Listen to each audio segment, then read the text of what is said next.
사도행전을 크게 두 개로 나눈다면 1장과 12장, 그리고 오늘 읽은 13장이 이제 두 번째 부분의 첫 시작이 되는 기점이 됩니다. 어떻게 나누는가 하면 전반부가 베드로의 이야기라면 오늘부터는 이제 바울의 이야기가 펼쳐지는 것입니다. 자, 바울이 안디옥 교회의 교사와 선지자라고 오늘 첫 절에 기록되어 있습니다. 교사와 선지자는 당시 안디옥 교회의 아주 중요한 직분이었습니다. 교회는 조직적인 유기체입니다. 조직교회입니다. 그래서 조직을 세울 때 직분이 굉장히 중요하게 되죠. 그 공동체를, 그 조직을 떠받치고 또 이끌어가고 섬기는 아주 중요한 직분인 것입니다. 거기에 초기의 기독교 공동체에 바울은 아주 교회의 중요한 직분자였음을 알 수 있습니다.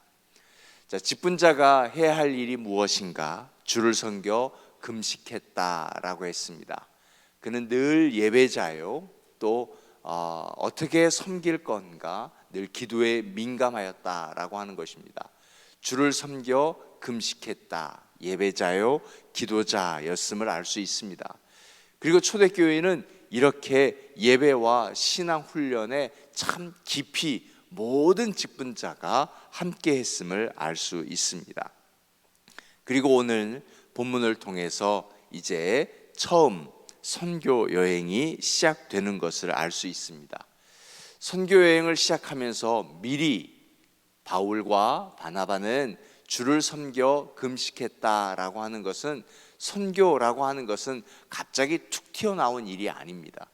주를 섬겨 금식했다라고 하는 것은 오랜 시간 동안 성령께서 준비하셨다라고 하는 것입니다. 오랜 시간 동안 우리가 준비해야 될 것은 바로 이것입니다.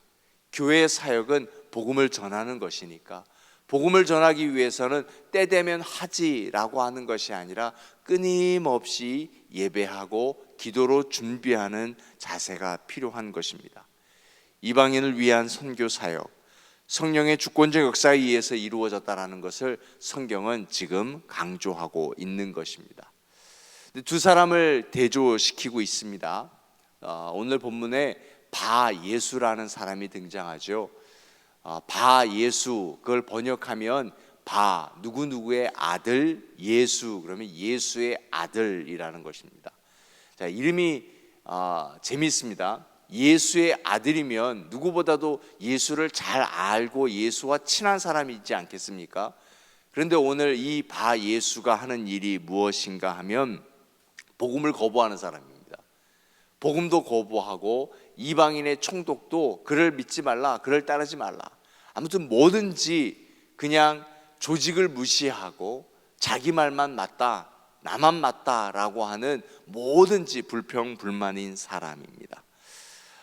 그리고 또 이방인을 선동해서 또 이방인만을 앞장섰던 바울이라고 하는 사람이 있습니다.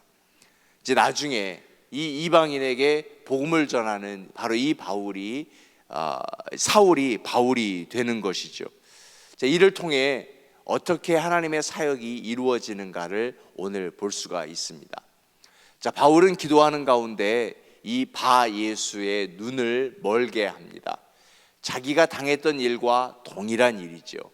먼저 하나님께서 이 바울이 그 전에 사울이었을 때 사용하신 일들을 보십시다. 사울이 얼마나 핍박자였습니까?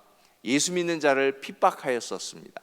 그래서 그가 예수를 믿고 다메섹 선상에서 예수를 만나고 예수를 믿고 돌아온 이후에도 초대교회에 적응을 할 수가 없었습니다. 예루살렘 교회에 있을 수가 없었죠. 그리고 안디옥 교회에 왔습니다. 안디옥 교회에 잘 섬겼습니다. 여전히 그는 유대인들에게는 거부감이 있는 존재에 있습니다. 그러니까 그가 어떻게 방향을 텁니까? 이방인에게로 복음을 전하자라고 방향을 틉니다. 자기가 어려움을 처한 곳에 그 어려움을 상처로 삼지 아니하고 어려움을 해결할 수 있는 문제가 무엇인가 주를 섬겨 금식하면서 그가 찾아낸 것이 이방인 선교였습니다. 그런데 바울이 이방인 선교를 하기 전에 이미 하나님은 편견에 사로잡힌 베드로에게 성령의 어떤 성령을 통하여서 환상을 보게 하고 이방인 선교를 시작하게 하고 고넬료에게 세례를 베풀게 했던 것이죠.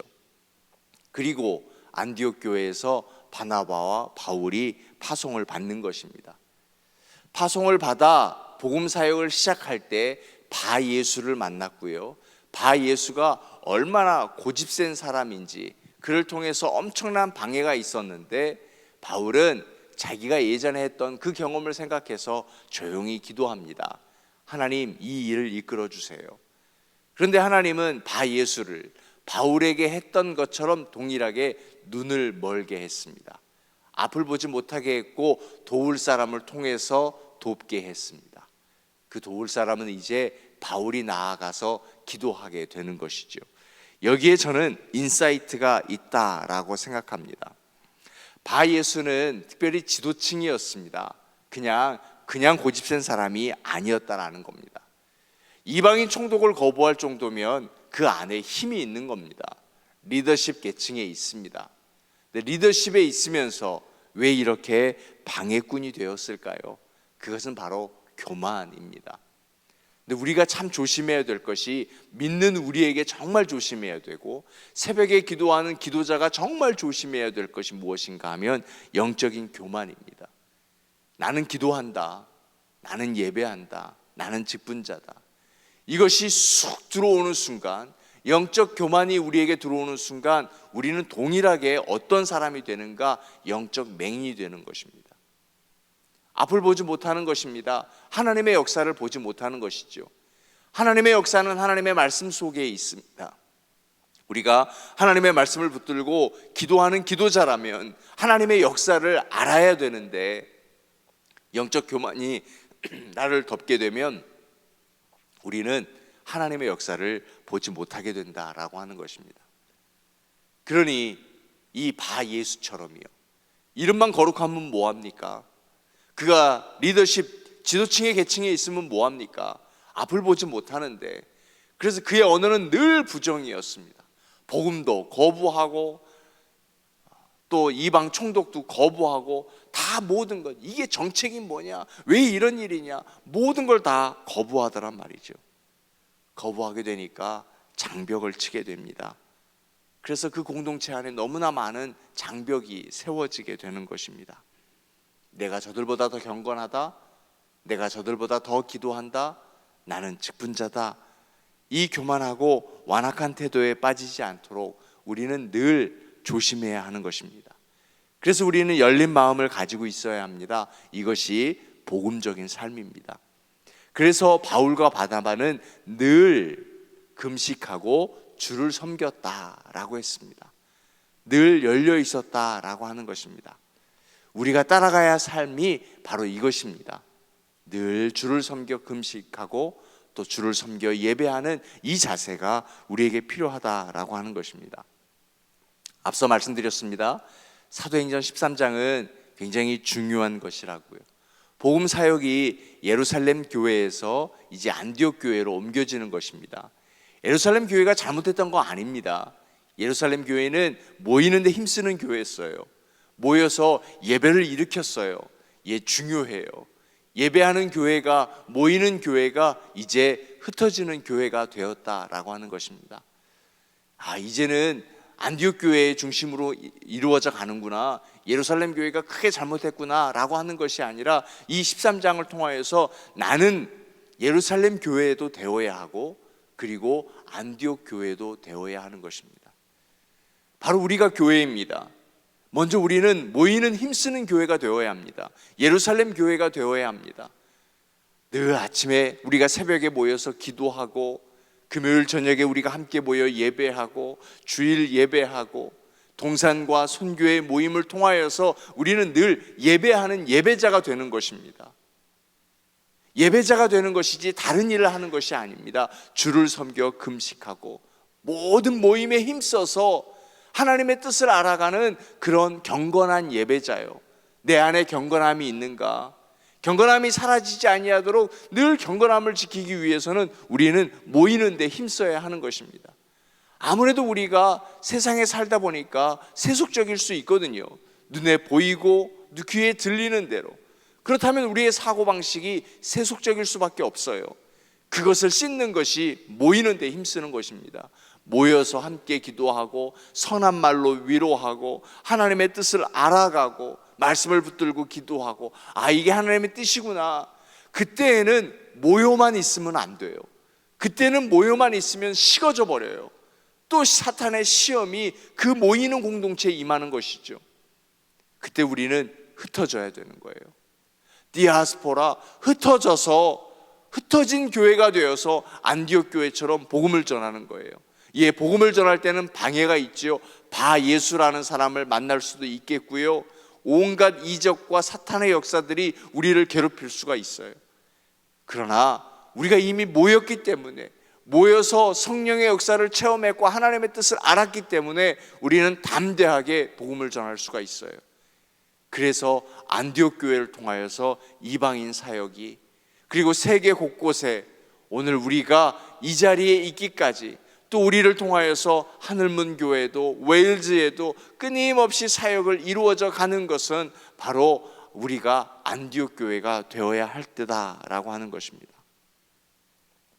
하나님은 이 일을 통해서 마가 요한을 붙여주기도 했습니다. 통역하게 했어요. 도와주게 했어요.